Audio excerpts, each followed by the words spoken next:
Welcome, ladies and gentlemen, boys and girls, everybody in between. It's time for the Access Arts Live weekly roundup of opera and orchestral works, like the one that you can hear there in the background. I'll be getting to that in a moment. Let me turn it down just a little bit so you can hear me talking. I didn't mean to shock you. Welcome. We have all sorts of terrific operatic and orchestral works for you this week. We've got the Boston Phil at the end of the week with Benjamin Zander. Hard to do better than that. We've got opera from the Scala Opera House and from Moscow as well for Valentine's Day. We've got video game music and so much more this week. So I can hardly wait to get to it for you. And start running through all of these different opportunities this week for you to enjoy moments of truth and beauty created by the performers in the moment for you and the audience in person, and for you also as a member of the remote audience. So let's get right to what we have going on this week, starting out on Wednesday right away with an offering from the La Scala Opera House. And that's right, it's Die Walküre, as you can hear in the ride of the Valkyries in the background, so, which I hope you enjoy. This is a new production of the Walküre, which opera lovers I'm sure are going to enjoy. Okay, Tuesday, February 12th, La Scala Opera House live streams its new production of perhaps the most popular Wagnerian opera, at least in Italy, Die Walküre, with the Ride of the Valkyries.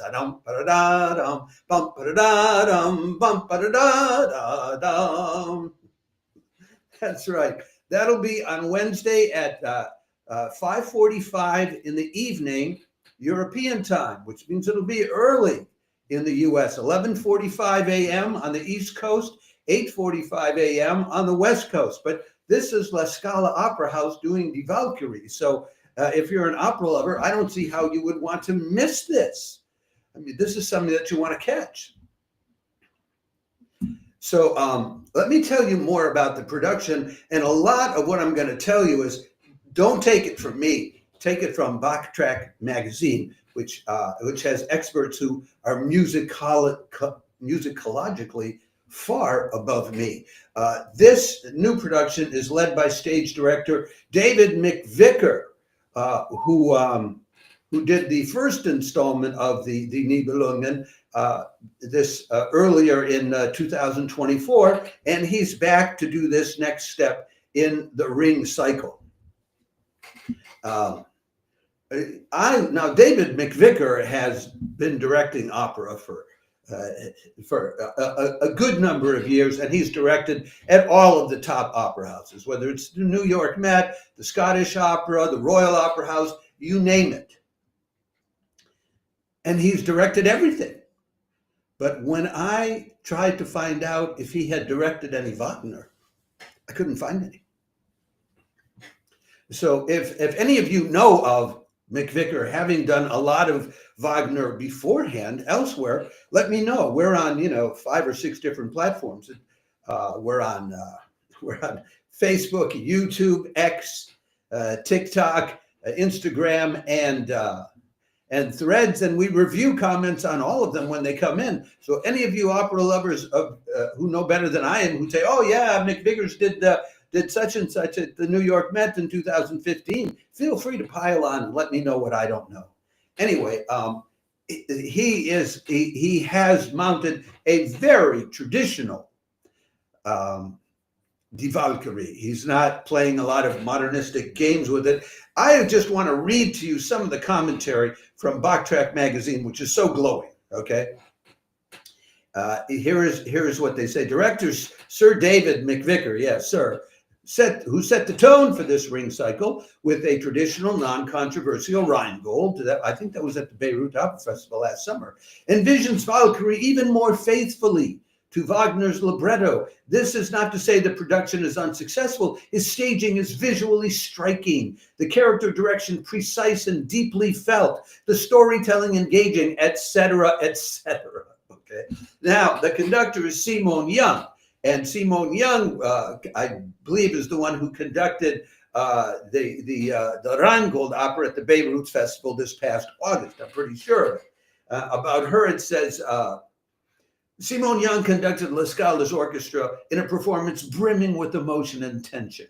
She maintained a brisk pace, allowing lengthy passages to flow naturally while highlighting their recitativo quality. Her interpretation focused more on the character's anguish and human suffering rather than Teutonic grandeur. The orchestral sound was supple and rich, etc., etc. So, now, Simon Young is a Wagner Strauss specialist.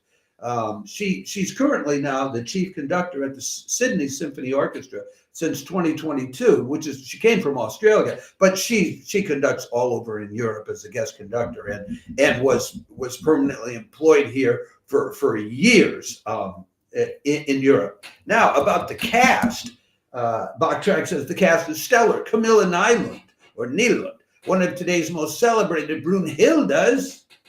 Let me stop and show you a picture of the cast. I do, and I can't talk about all the cast, or I'll be talking about this for a half an hour.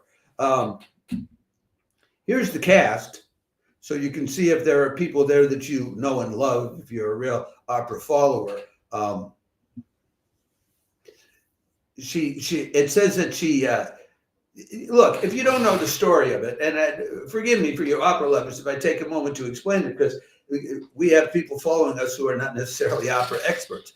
All right, there's a god. His name was Wotan, and he had twins with a mortal woman as the mother, Sigmund and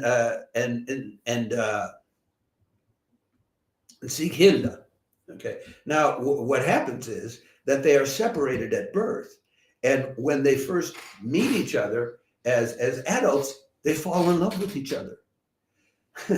Sieglinde is already married to Hunding, who then becomes the bad guy, all right? He's the bad guy. Now, Sigmund takes Sieglinde away, but this is kind of like the Trojan War story. This starts a war. So Sigmund has to go to war with the husband, Hunding, played by Günter Greusbuck, and Sigmund is played by Klaus Florian Vogt. Now, Wotan wants Sigmund to win, and he wants his twins to be together. So he sends Brunhilde, who we're talking about here is Camilla, played by Camilla Newland, to help Sigmund win against Hunding. The problem is that Wotan's wife, Fricka, played by Oka von der Damerau in this production, she's against doing that. She's against this incestuous stuff. She's the goddess patron of marriage. And so there's conflict there. So then Wotan has to change his mind and tell Brunhilde, don't help Sigmund. And Brunhilde doesn't listen. So it doesn't end well for Brunhilde. I don't want to tell you more because then you'll have no suspense when you watch the opera. So anyway, now back to Backtrack. They say that in the role of Brunhilde, Camilla Newland she's just terrific. She skillfully conveyed Brunhilde's youthful exuberance, the thrill of falling in love with love, so characteristic of a teenager. Her relationship with her father, Wotan, played by Michael Volle, was explored with remarkable nuance by both singers, etc., etc.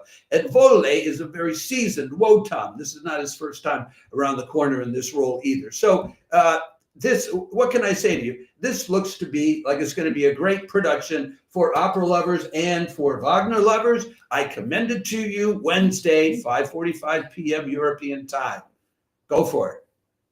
Okay, now we go from the sublime. We go from the sublime down to the most popular and common. And let me bring up another picture that goes with this next offering we have to tell you about. This next live stream, which is also on Wednesday. If high opera is not your cup of tea, if Wagner is not your, bum bum ba-da-da, dum bum ba-da-da, if that doesn't turn you on, well, what about this? I don't know about you, but I find the artwork in video games to be superb. And Wednesday, February 12th, the Munich Radio Orchestra gives us non-game players a chance to hear the music that goes with it. Yeah, it's a concert called Let's Play Video Game Music, coming from the, what do they call it? The Münchner Rundfunk Orchestra, or the Munich Radio Orchestra. That'll be at 9:30 in the evening, European time, 3:30 in the afternoon on the East Coast, a little at 12:30 right after lunch on the West Coast. So actually, I wonder, you might be able to get away with seeing the Walküre, but then also seeing this concert. Anyway, this is video game music in concert, played by the orchestra, so you hear it in style. They'll be playing, Jason Graves is one of the top composers in this field, so they'll be playing several pieces by him, music from Tomb Raider, from Still Wakes the Deep, from Cinder Skies, etc. So, but they'll also be playing music by Sam Carden, Yoko Shimomura, Inan Zur, Julian Crowhurst. So if you're a game lover, this is your chance to hear this game music played very well on a grand scale. And if you're not a game lover and you don't know this music, well, this is a chance to discover it in a format which you may find tempting. That picture there is from Lara Croft, of course. So, all right, let's move on then to the next offering that we have for you this week. This week's the third live stream, which will also, now we're on to Valentine's Day. That's right. We're on to Valentine's Day from the Catholic Cathedral in Moscow. Happy Valentine's Day from the Catholic Cathedral in Moscow. I'm sorry, my notes just jumped all over the page for me, as they often do. I'm convinced sometimes that things are out to get us, so I have to redo that announcement. Here goes a redoing of it. Happy Valentine's Day from the Catholic Cathedral in Moscow. Live streaming the Moscow Regional Phil and two charming soloists singing and playing opera arias and other love songs this Friday, February 14th. That'll be at 7 in the evening European time, 1 o'clock in the afternoon on the East Coast, 10 in the morning on the West Coast, and 9 in the evening Moscow time. Oh, and also 7 in the morning down under in Australia if you want to get up early and hear some love songs. The soloists that I referred to as charming are Elena Terentieva and Maxime Sazin. Elena is a soprano, Maxime is a tenor. This will be organ and orchestra, because these Catholic Cathedral and Moscow concerts always include the organ, as well as whatever else is added. This time it's organ and orchestra. Now, it's the titular organist at the church, Marina Omelchenko, who will be at the organ, and she's quite good. They'll be doing opera arias by Rossini, Puccini, Verdi, Bizet, and Massenet, as well as other music by Vivaldi, Fauré, Elgar, Gounod, and Piazzolla. The Gounod could be operatic too, I'm not sure. They don't give us a lot of detail about this. Now, I want to tell you about who these two people are, because unlike La Scala, where you have stars in these roles, how do you know whether you want to listen to these people? Well, Elena Terentieva she's a graduate of the my notes are trashed here. She's a graduate of that Gneset music school that everybody goes to in Moscow if they're any good. Did postgraduate work at the Tchaikovsky State Conservatory of Moscow. Then she joined the Novaya Opera Theater in Moscow in 2008. And here's some of the roles that she's performed there.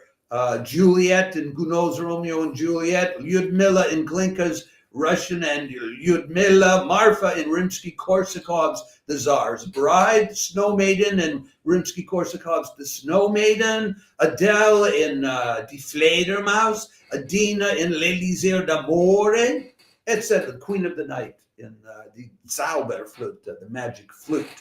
So that's her, and you see her there on the left. She looks very charming to me, I tell you. Then we get to Maxime. Maxime's a little older. He was born in 1978. Graduated in vocal studies at Moscow State University of Culture and Arts. Won a number of award competitions early on. 2004 to 2008, he was a soloist at the Marie Opera and Ballet Theater. 2007, 2009, he was with another opera center. He's often been a guest soloist with the symphony that he's singing with here. He's sung in Dublin, Ireland, and Rome. I looked up what he'd done recently. In 2024, he sang Les Cloches de Rachmaninoff with the State Symphony Capella of Moscow. He sang Alfredo in La Traviata way out in Novosibirsk, and Gabriel von Eisenstein in Strauss's Die Fledermaus. So that's who these two young singers are. And I think it could just be a very nice concert, for Valentine's Day with love songs from different artists.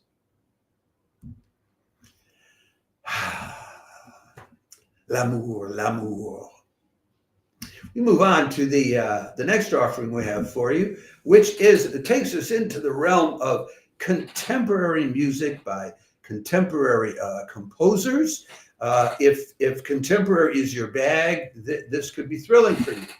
Frankfurt Radio Symphony live streams an intriguing concert by contemporary composers Christian Mason and Helmut Lachenmann on Valentine's Day, Friday, February 14th, called My Melodies. And I think that title comes from Lachenmann. This will be Friday at 8 o'clock in the evening, a little later than the Moscow operatic concert, an hour later, 2 o'clock in the afternoon on the East Coast, and 11 in the morning on the West Coast. This the Frankfurt Radio Symphony is a quality symphony. The conductor is Matthias Hermann, and the pianist is Alexander Waite. Yeah, I actually remembered to put their photos up for you first. Now, they're doing the bulk of the concert is these two pieces by Helmut Lachenmann.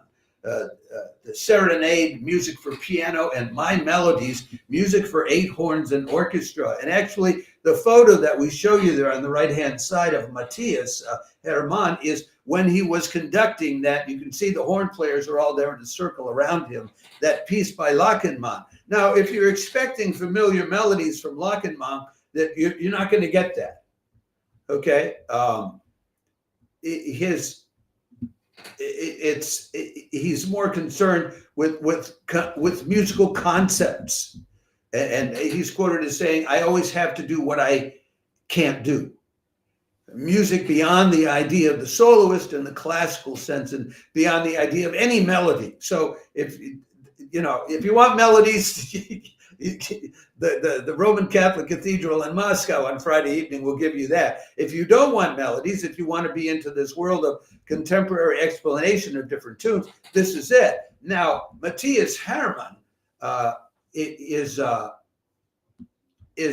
specialist in the music of Landmann, though. So if you want to hear it right, this is the guy that you want to hear it from. Let me double check my notes here, because I had specific notes about how much of a connection there is between them. Okay. Hermann was a student of Lachenmann back in the 80s. And he became friends with him and has worked with them for many years.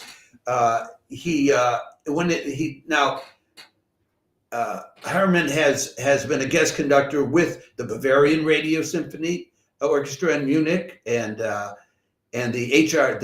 this Radio Symphony, and also at the Zurich Opera, where he directed the award-winning ballet production of Lachenmann's The Little Match Girl. And he has worked on other pieces of music by him before, and he's worked with a lot of European orchestras as a guest conductor. So, and he also put together a CD documenting and explaining the playing techniques in the work of Helmut Lachenmann. So if you want to get book on Helmut Lachenmann, that's this concert. Alex Waits, for his part in all of this, is primarily active as a pianist in contemporary music. He's a pianist with a group called the Elysian Ensemble, and he's appeared regularly on the BBC, the WDR, these German orchestras. He's recorded for Kairos, performs with ensembles around other ensembles besides Elysian around Germany at music festivals. One contemporary composer, Aaron Cassidy, recently wrote his piano concerto for Alex Waits to play with Elysian. So Alex himself is originally from down under in Australia. And that's about as much as I know about him that it would be worthwhile for you to know. So there's your chance if you want to hear really, really contemporary music, which has gone beyond melody, as they like to say. Well, Friday night, the Frankfurt Radio Symphony. We have 2 more concerts coming up for me to tell you about this week. This next one. What is the next one?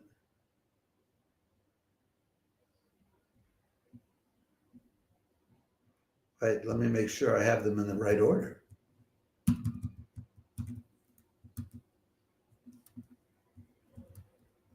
Yeah.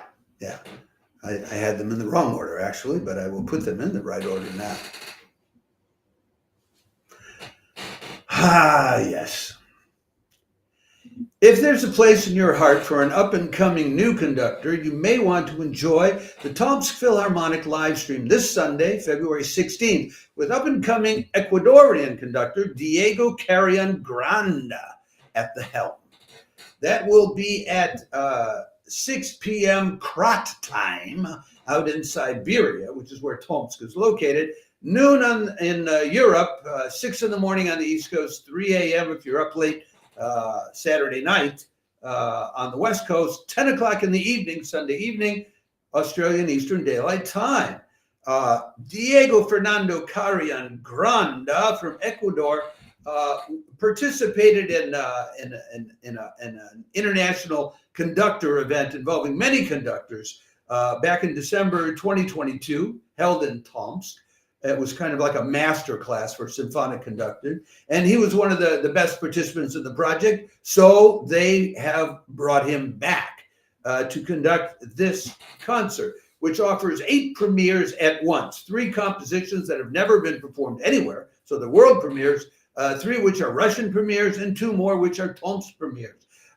It's a Russian overture by Ekaterina Belanosko, 2 pieces by Luis Umberto Salgado, including a fantasy for violin and orchestra, pieces by Space Sinfonietta by Margarita Kornasova, etc., etc. So I don't know any of these composers, and you likely don't either. This is a young composer who considers his mission to be searching for and distributing works by new composers from Spanish America and from Russia. So, and that's what he's doing. If you like that, check it out. And we have just one more live stream this week for me to tell you about in terms of symphonic and orchestral works. But I guarantee you there'll be a raft of organ recitals, and there will be a raft of chamber music pieces also taking place this week. All of this music and live streaming is heating up now that we've got past the post-holiday season. So February is going to skyrocket with the numbers of choices and opportunities that you have for enjoying live streams. So here we come down to the final one I have to tell you about so far this week. It's difficult to do better with Mahler than to have it conducted by the specialist like Benjamin Zander. But if you add soprano Claire Booth to the mix, that's even better. And that's the Boston Phil live stream on Sunday, February 16th. That's right. This will be Sunday at 7:45 p.m. Eastern Standard Time, 4:35 p.m. on the West Coast, and 1:45 late night in Europe. 11:45 in the morning down under Monday morning in Australia. And this will be, the concert begins with 4 last songs by Strauss, the Letzte, I think they're called something or other, and then they will do Mahler's Symphony No. 4. Now, Benjamin Zander, everybody who knows about Benjamin Zander knows that he's, famous for conducting the music of Mahler. I mean, that's his trademark. But everybody doesn't know that he fell in love with Mahler when conducting this Symphony No. 4 of Mahler. Now, the challenge in Mahler Symphony No. 4 is that the soprano in the final movement, soprano soloist, she has to sing with the voice of a child, and there are some mature soprano singers who don't do that all that well. Now, if in the same concert the soprano also has to sing Strauss's much darker four last songs, well, what kind of a soprano can do that? Claire Booth. Claire Booth can do both. And so let me tell you just about a little bit about what else she's doing in 2024 and 2025. I think she's already done the premiere of Helen Granz's Folk with the BBC Scottish Symphony. Strauss's, what else? She'll be creating the role of Maria Udina in Cutler's new opera, The Death of Stalin. Appearances at Wigmore Hall, doing a solo recital called Cabaret. And the list goes on and on. So this is a top soprano who is uniquely equipped. She's also, I recommend that we will give you the link so you can look her up, because there are limits to how much detail I can give you all of this, or I end up spending 45 minutes describing this. What I can tell you is Benjamin Zander conducting Mahler is a great one. This is free of charge. There's no reason for you to miss it, especially if you're in the US. It's in convenient times. And the specific time that they're giving you is a little earlier than the actual concert, because there's an introduction to the concert that they play first. And then secondly, Claire Booth is a magnificent soprano to hear, and to hear her go from, it's what the French would call une leçon, a lesson, and showing you how you can go from singing something very mature like Strauss's four last songs, and then singing like a child in the fourth movement of Mahler's Fourth. When you look at this whole week, it's the cherry on the top of the cake. So that's what we have for you this week. I want to remind you again, if you're watching this on Facebook, click on the like the video button and we'll send you an invite to follow us. If you're watching on YouTube, please subscribe to us by clicking on the button underneath the video, or in the lower right-hand corner at the video at the end. And please like us, not just the video, if you're watching on X, TikTok, Instagram, or Threads. And in return, we promise we are going to get you live links to more than 1,000 live performances online in 2025. Most of them free of charge. Okay. Have a great week. We'll be back tomorrow with the roundup of organ recitals, and tomorrow or Wednesday with the roundup of chamber works this week. And we will provide you, once you subscribe, you'll get notices of the spot announcements we put up, reminding you about these different productions the day before or the day of the actual live stream. What's not to like? It's free of charge to follow or subscribe to Access Arts Live. And if I were you, I wouldn't waste a moment more before doing so. Ciao for now and have a good week.